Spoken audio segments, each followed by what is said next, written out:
Y ahora que yo estoy embarazada, para mí es inevitable no pensar en mis papás, en cómo fue mi niñez, en cómo yo era de niña. Y yo les tengo que confesar que yo fui un gran desafío para mi mamá, pero grande. Ustedes me ven ahora tranquila, paciente, pero esto es nada más que la prueba de que cuando el Espíritu Santo entra en la vida de uno, produce sus frutos, es real, porque yo era terrible. Mis papás tuvieron 4 hijos, yo soy la más grande. Y mi mamá es de esas mamás que decimos en Brasil, mamá raíz, de las mamás que son rígidas, que son duras. Ponen las reglas y no es que te explica, ay hija, te voy a decir que no, sabes que por eso. No, su regla es su regla y vos tenés que obedecer y punto. Y en mi casa habían algunas reglas básicas. Una de ellas era cepillarse los dientes después de comer, principalmente antes de dormir, y no comer en la cama. Y me acuerdo que un día, en el horario de dormir, me acordé que tenía un chupetín en la mochila que me lo había traído del colegio. Pensé, lo quiero comer ahora, pero estoy cansada y me quiero acostar. Pero si lo como en la cama, rompo una de las reglas de mamá. Y si me da fiaca después y yo no me cepillo los dientes, rompo la segunda regla. Pero pensé, ya está. No entiendo esas reglas de mamá. Es una exageración. No pasa nada si un día no respeto esas reglas. Agarré el chupetín, lo abrí, lo puse en la boca, me acosté y me quedé pensando qué había pasado en mi día, qué había pasado en el colegio y me dormí. Al día siguiente me levanto a ir al colegio y todo mi cuerpo picaba. Gente, mi pijama, mi brazo, mi cara, mi cama, llenos de hormigas, pero muchas, muchas. Y yo busqué ahí en las sábanas el chupetín y no lo encontré. Pensé, bueno, lo comí entero o las hormigas lo llevaron. Y bueno, entré en el baño, cuando me miré al espejo, el chupetín estaba pegado a mi pelo, pero enrollado en el pelo. Yo no tenía el pelo así cortito, era largo. Estaba completamente enrollado en ese chupetín. No sabe, mi mamá me retó mal, casi me tuvo que cortar el pelo para sacar el chupetín.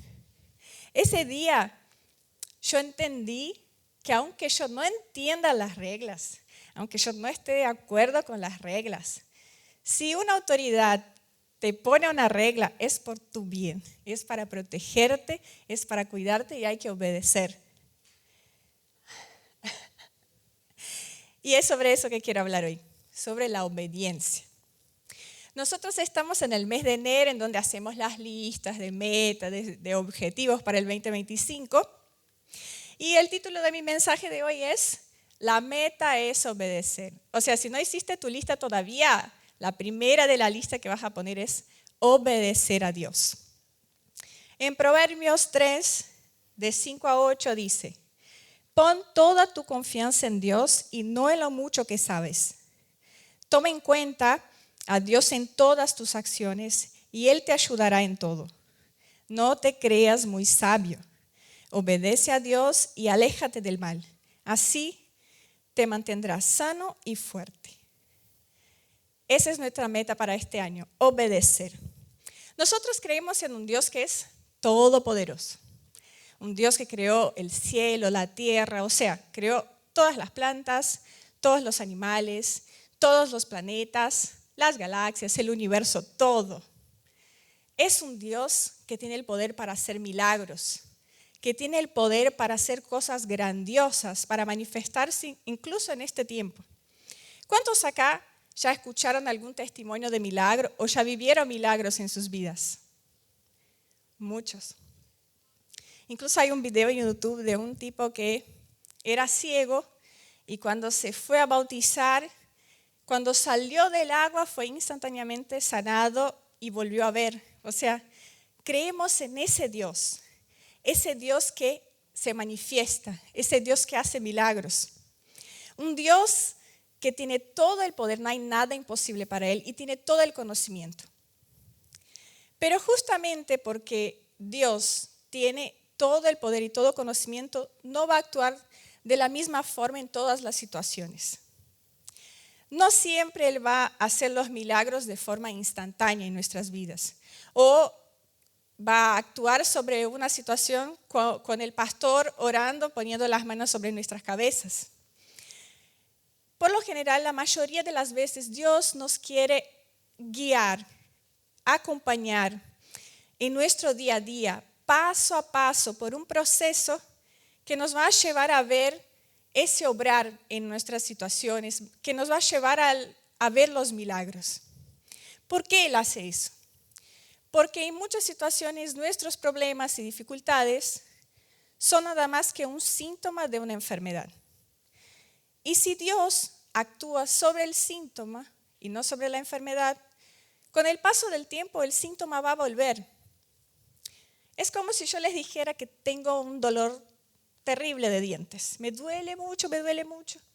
Y yo voy al dentista y le digo, mira, me duele mucho este diente. Él me mira y dice, sí, es cierto, tenés un diente dañado ahí, pero no te preocupes, te voy a dar una receta de diclofenac cada 8 horas, vas a tomar por una semana y ese dolor se te va a pasar. Y es verdad, mientras yo esté tomando el diclofenac, el dolor va a pasar. Pero si el dentista no saca el diente dañado o no lo restaura, cuando termine el diclofenac, el dolor va a volver. Dios mira el panorama completo. Nosotros tenemos una visión parcial de las cosas. Y Dios no.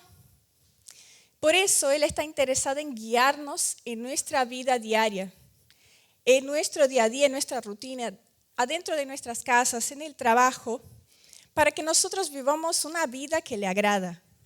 Pero para eso, Él necesita de nosotros nuestra obediencia.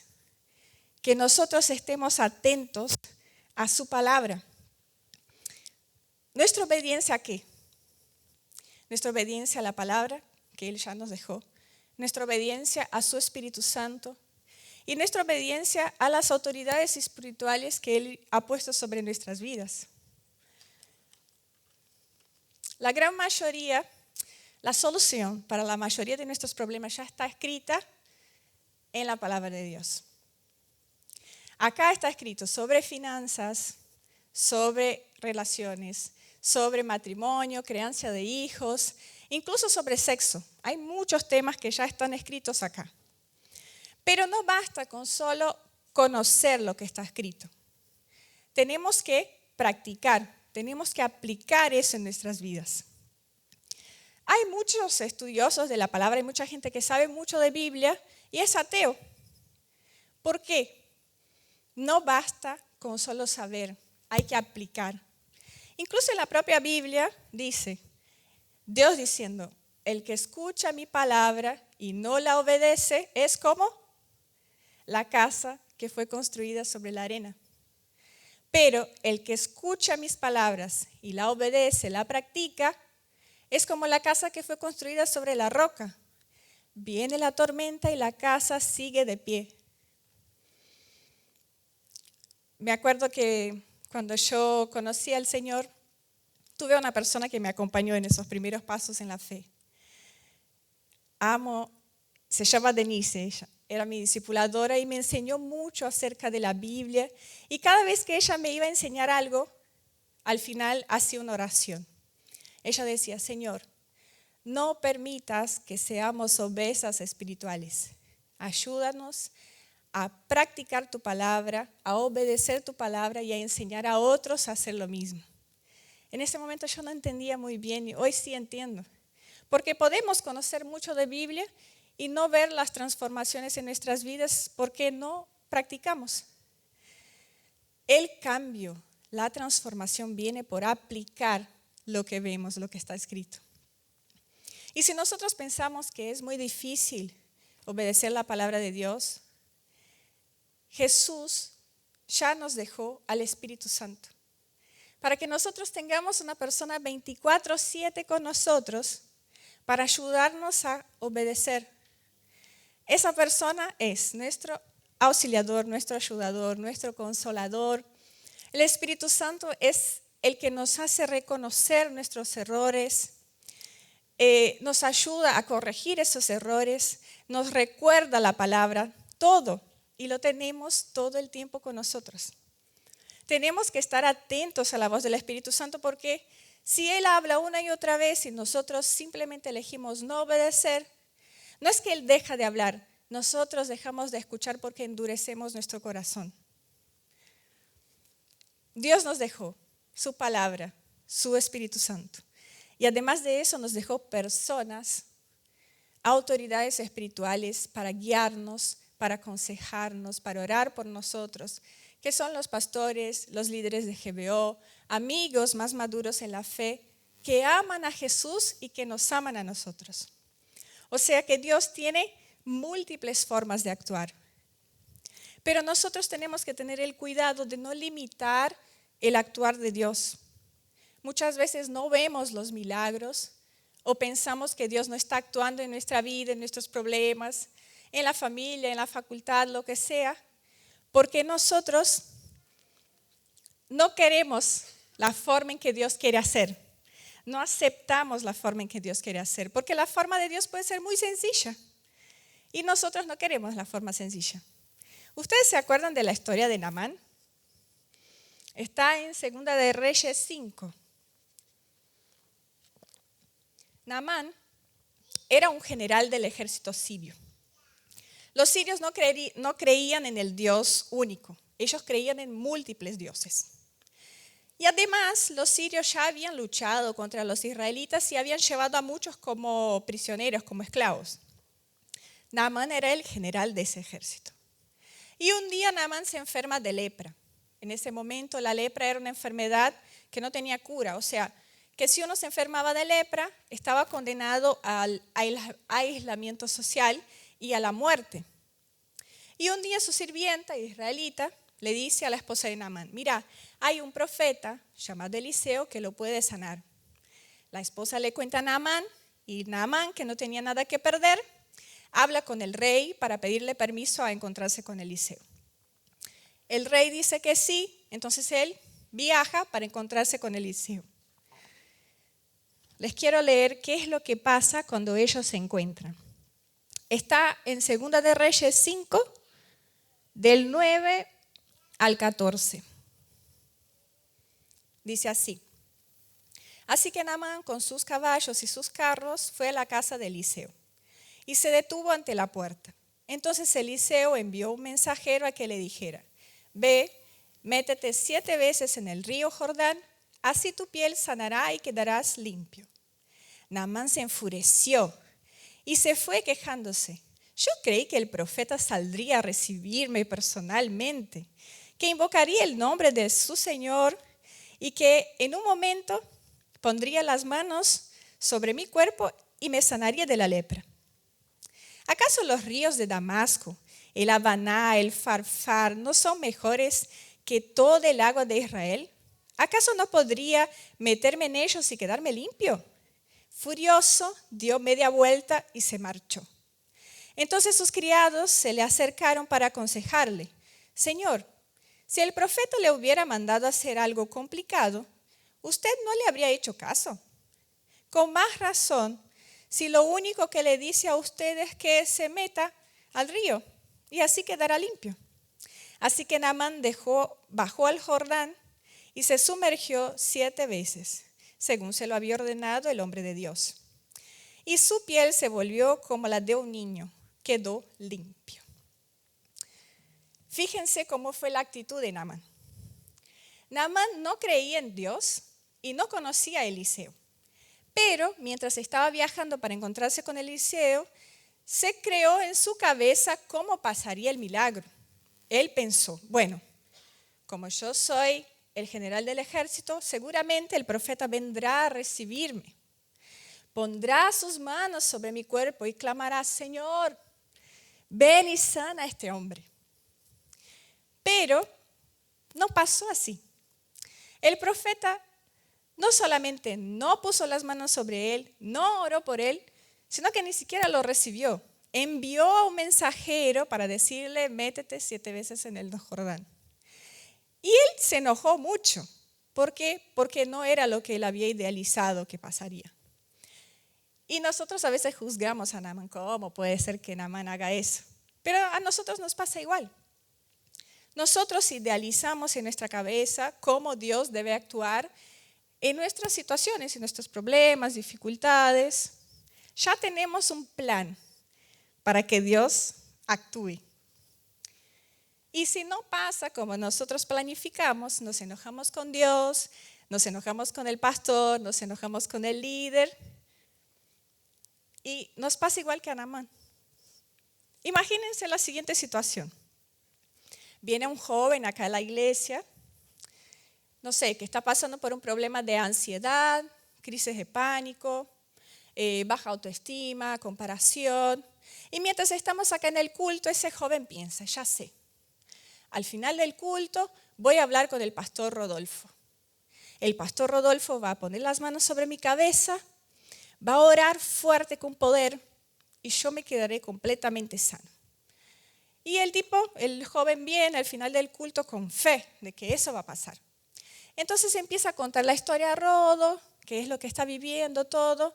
Y Dios le da una palabra de conocimiento a Rodo. Le dice, mira, este joven está pasando por todo eso porque él pasa todo su tiempo libre en las redes sociales. Y eso está transformando su química cerebral. Eso está generando con que él se compare mucho con gente de otros lugares y eso es lo que está causando todo eso. Entonces decile que a partir de hoy desinstale todas las aplicaciones de redes sociales. Entonces como Rodo obedece al Espíritu Santo, no ora por el joven, no pone las manos sobre su cabeza, sino que le dice, mira, yo te voy a decir, fíjate tu tiempo en pantalla y a partir de hoy vas a desinstalar las aplicaciones de redes sociales y después charlamos. ¿Cómo creen que ese joven se sentiría? Saldría feliz diciendo, vamos, el pastor es el mejor. ¿Cómo creen que saldría? Enojado, frustrado, molesto. ¿Cómo puede ser que el pastor no oró por mí? Pasa mucho eso. Y en muchas situaciones mistificamos el actuar de Dios. Creamos un plan, es como si llegáramos acá con el contrato, mira Dios, ya sé cómo tenés que hacer. No te preocupes, firma acá, solo tenés que mover tu poder y hacer como yo ya planifiqué, ya está todo bien. Hacemos eso en muchas situaciones. Pero nuestro papel no es pensar o planificar cómo Dios debe actuar o cómo debe actuar a través de los líderes y pastores. Nuestro papel es sujetarnos a la forma en que Dios quiere actuar en nuestras vidas. Me acuerdo que una vez, hace algunos años, yo tenía que rendir un final de patología 1. Estudié un montón para ese final y estaba nerviosa, oré mucho. Era un final oral. Yo dependía de ese final para pasar a la segunda etapa de la carrera de medicina. Y fui nerviosa, pero confiada de que Dios me daría la victoria sobre ese final. Y en el camino fui pensando, ya sé, me va a tocar el doctor más copado, el más buena onda. Me va a preguntar solo lo que yo sé, va a sonreír, mirarme a los ojos y me va a dar una nota muy buena. Ya sé, Dios me va a dar la victoria. Fui, mientras yo estaba esperando, viene un doctor con el papel que estaba a mi nombre, el más mala onda de todos, el más serio. Se sentó así adelante mío, sin mirarme a los ojos en ningún momento, empezó a hacer las preguntas. Y yo contestaba y parecía que nada de lo que yo hablaba estaba bien o estaba completo. Y cada vez él se ponía más serio y yo me ponía más nerviosa. Ya estaba así con el llanto acá. Y llegó un punto que él se quejó. Me dijo, ay, no puede ser. Ustedes los alumnos no saben estudiar para esa materia. Mira, yo no te puedo aprobar. Y yo me quedé en mi interior, pero ¿cómo? Vine tan segura que Dios me daría la victoria. Y ya queriendo llorar y salir corriendo, yo clamé, Espíritu Santo, por favor, ayúdame. Y el Espíritu Santo me dijo, pregúntale cómo tenés que estudiar esa materia. Preguntarle cuáles son sus consejos para que vuelvas a estudiar esa materia. Y la verdad es que yo no quería quedarme ni un segundo más ahí. Quería salir corriendo y pasar toda la tarde llorando en la cama. Pero decidí obedecer al Espíritu Santo. Tragué mi llanto y le pregunté, doctor, ¿me podés aconsejar entonces cómo puedo estudiar esa materia? Porque la verdad es que la estudié y por ahí no lo hice bien. Ese fue el primer momento en que él me miró a los ojos. Y de buena gana me dio un montón de consejos. Me dijo que como médicos nosotros teníamos que saber el porqué, el para qué de las cosas. Y me explicó un montón de cosas de cómo estudiar la materia y me empezó a dar ejemplos. Si yo te pregunto el tema tal, ¿qué es? Y yo le dije. ¿Y para qué? Y yo le contesté. ¿Y por qué? Y yo le dije. Y si yo te digo el otro tema, y yo le fui contestando así. Terminó el examen y él me dijo, mira, la verdad es que yo te voy a aprobar. Y yo salí de ahí, o sea, no pasó nada como yo lo había pensado, no fue de mi forma. Fue la forma en que Dios quiso hacer. Pero no solo salí de ahí con la victoria sobre ese examen, sino que por los consejos que ese doctor me dijo, yo tuve la victoria sobre muchos otros exámenes después de ese día. O sea que la forma de Dios fue mucho mejor que la mía. Los milagros ocurren cuando nosotros confiamos de que Dios es Dios y sabe más que nosotros. Como en la historia de Naamán, él se enojó con la forma en que Dios quiso hacer. Pero aún así obedeció. ¿Y qué pasó? Fue sanado. Nosotros tenemos que buscar ser obedientes, ser lo suficientemente sumisos a Dios para aceptar que Él sabe todo y nosotros no. Él es el que tiene todo el conocimiento, todo el poder. Que no nos creamos muy sabios como leí el versículo de Proverbios al principio. Porque si no podemos obedecer a Dios cuando Él nos pida algo sencillo, ¿cómo vamos a obedecer cuando Él nos pida algo difícil? O cuando Él nos pida para obedecer algo que va en contra de nuestra lógica humana. Como le pasó a la viuda de Sarepta. Esa historia está en Primera de Reyes 17, de 10 a 14. En ese contexto, el profeta Elías ya había profetizado que no llovería. Y ya había pasado mucho tiempo, no llovió, los arroyos se secaron, las plantas murieron, los animales seguramente ya estaban todos muertos. Ya no había mucha agua y ya no había comida. Y él va a la casa de esa viuda. Primero le pide agua, ella trae. Cuando ella le trae el agua, él le pide pan. Y ella es muy sincera, le dice, mira, yo no tengo pan. Yo tengo un poquito de harina, un poquito de aceite, yo iba a cocinar algo, iba a comer con mi hijo y íbamos a esperar la muerte, ya no hay comida. Y él le dice, mira, cocina, tráeme para mí. Y yo te digo que a partir de ahora no te faltará ni harina ni aceite hasta que vuelva a llover. Y yo me quedo pensando, ¿qué haríamos nosotros? Porque para nuestra mente humana, sean sinceros, no tiene lógica. Que para que ella tuviera aceite y harina, tenía que dar el único aceite y la única harina que tenía. ¿Qué harían ustedes? Si ustedes tuvieran nada más que un plato de comida, para ustedes y sus hijos ya no hay comida en ninguna parte, y viene el profeta Camilo a la casa de ustedes y les dice, mira, denme esa comida, la voy a comer, pero tranquilos, no faltará más comida en la casa de ustedes. ¿Qué harían? Yo les tengo que ser sincera, no me gusta compartir la comida. No me entienda mal, comparto la comida, invito gente a mi casa, pero no me gusta compartir la comida de mi plato. Y Dios me dio un esposo que él tiene como uno de sus principales objetivos en la vida, enseñarme a compartir. Entonces él termina su plato primero y siempre agarra algo de mi plato y yo me pongo furiosa, enojada. Pero ahora, como vamos a tener los bebés, él está más motivado porque dice que yo tengo que aprender rápido porque ¿cómo voy a enseñar a mis hijos a compartir? Y yo me quedo pensando, yo que soy así, ¿será que actuaría como la viuda de Sarepta, que sí cocinó y le dio todo al profeta?